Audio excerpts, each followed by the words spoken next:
Всем привет! Поговорим с вами, как подготовить фиалку к следующему цветению. А сейчас показываю вам цветущую Ле «Мелодия дождя». Смотрю на камеру, и цвет немножко искажается, цвет более холодный из-за того, что отсвечивает от окна.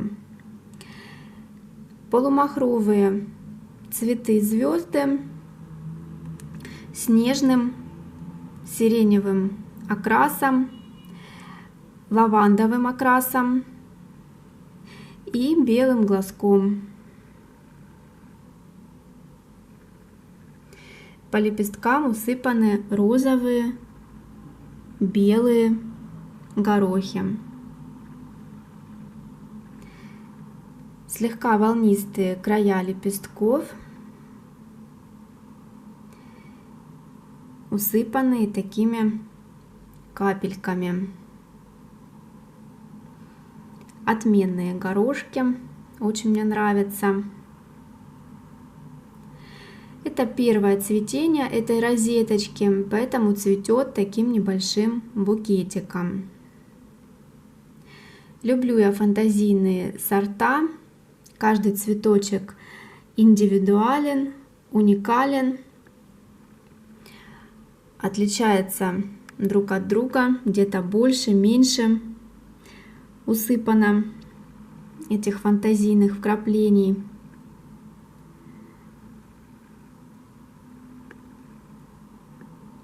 Цветы просто космос.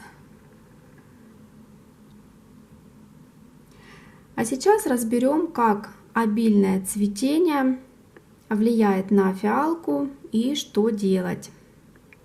Сегодня мы с вами поговорим о фиалках, которые долго цвели, обильно цвели. И вдруг вы замечаете после цветения, что розетка изменилась, остановилась в росте, стала более тусклой. Возможно, изменился цвет листьев, может быть, тургор листьев немного потерялся. Из-за чего это происходит и стоит ли бить тревогу и применять какие-то меры. Давайте с вами рассмотрим и разберемся в некоторых нюансах поподробнее. Значит, при закладке бутонов и подготовке к цветению все свои силы, все свои питательные вещества фиалка пустила в бутоны и цветоносы. В то время в росте могут затормозиться молодые листья у фиалочки, где точка роста, и верхний ярус. Если фиалка наоборот цвела скудно, то распределение питательных веществ происходит в пользу листьев, в пользу верхнего ряда. Значит, что предпринять, чтобы фиалка возобновила процесс нарастания листвы и быстрее восстановила силы после цветения, и как подготовить ее к следующему цветению? Значит, самое первое, что можно сделать, это, конечно, подкормить фиалку удобрением с содержанием азота, калия, только обязательно снизив концентрацию в несколько раз. Но зачастую этого бывает недостаточно. Не то, что даже недостаточно, а просто даже нет смысла подкармливать фиалку, которая уже второй, третий раз у вас обильно цвела продолжительное время. Почему? Потому что у такой фиалочки уже иссякли силы, в грунте уже нет питательных веществ, и удобрения уже вносить не имеет смысла. Поэтому самым лучшим вариантом будет это заново пересадить фиалочку. Пересадить розетку в свежий, воздухопроницаемый, рыхлый, легкий субстрат. Удалите нижние листья, нижние ярусы у фиалочки и засыпьте при пересадке оголенную часть стволика. Там, где вы с нижнего ряда убрали листья, на стволике будет нарастать новая корневая система.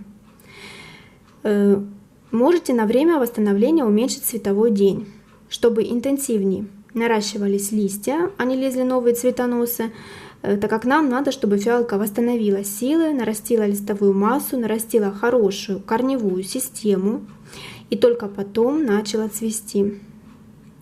То есть у такой розетки будут уже потом все силы отданы на цветение, на обильное, пышное, продолжительное цветение после такой пересадки. Пока она будет наращивать корни, она отдохнет. Фиалка очень отзывчивое растение, поэтому если все делать правильно, то она обязательно будет радовать вас своим цветением. И если она не цветет, то нужно искать причину. Это может быть и субстрат, и полив, и освещение, удобрение. Также обязательно горшочек должен быть небольшим, чтобы она долго не наращивала корневую, а быстрее уже цвела. Горшок по размеру берите в диаметре такой же, как и предыдущий. Больше брать не надо, просто меняйте грунт. То есть вы полностью снимаете старый грунт с фиалочки и сажаете ее в новый. В нем есть все питательные вещества, которые ей необходимы. И после такой вот пересадки она вскоре зацветет.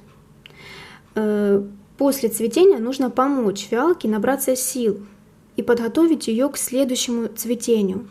То есть таким образом, когда вы ее пересадите, потом только не сразу, а через время, может через пару недель, через месяц вы ее начнете удобрять, и она очень обильно, очень пышно у вас зацветет.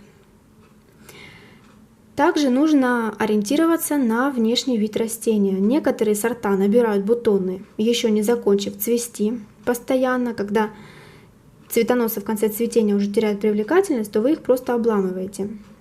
И ждем прорастания новых бутонов. А есть сорта, которые делают большие перерывы в цветении. Такие сорта с характером. Вот, поэтому некоторые быстро идут в рост, а некоторые приходится пересаживать. Вот мы с вами рассмотрели, как помочь нашей фиалочке, которая очень долго цвела, давала вторую, третью волну цветения, очень обильно цвела. То есть недостаточно сказать, подождать месяц, что она опять зацветет. Нет, она не зацветет. Если она продолжительно у вас цвела очень долго, то вскоре она так быстро может не зацвести. Поэтому ее нужно обязательно подготовить к следующему цветению, обязательно ей помочь, просто пересадив ее в новый субстрат. И потом уже внося удобрения. То есть этого бывает достаточно, чтобы она вновь начала красиво, пышно цвести.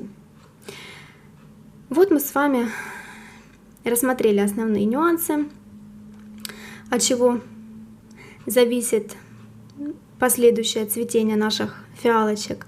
На этом я заканчиваю это видео. Надеюсь, видео было вам полезным. Оставляйте свои комментарии. Всем хорошего настроения и увидимся в новых видео.